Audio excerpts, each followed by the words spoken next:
Dalam sebuah video viral yang diunggah pada akun Instagram @kepoin_trending, seorang bapak memasangkan obat nyamuk bakar di topinya. Lalu ia mengenakan topinya dengan obat nyamuk menyala di atas kepalanya. Trik menarik tersebut sekaligus kocak dilakukan oleh seorang bapak. Trik itu digunakan untuk berlindung dari sengatan nyamuk ketika sedang bekerja di tengah hutan. Semua dilakukan dengan mengandalkan kerja obat nyamuk bakar. Namun cara tak biasa bapak ini membuatnya terkesan lucu dan sederhana. Cara tersebut begitu menarik banyak komentar netizen yang melihat kelakuan si bapak. Inovasi yang dilakukan oleh bapak yang sedang bekerja di hutan karet tersebut membuat netizen gagal fokus dan hingga video tersebut menjadi viral.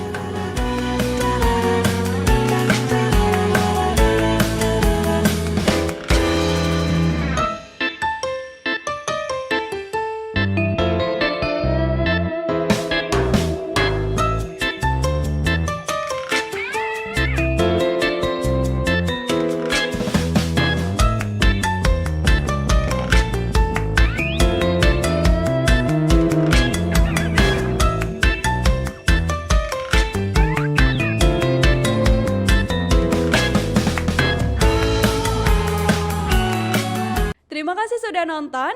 Jangan lupa like, subscribe, dan share ya.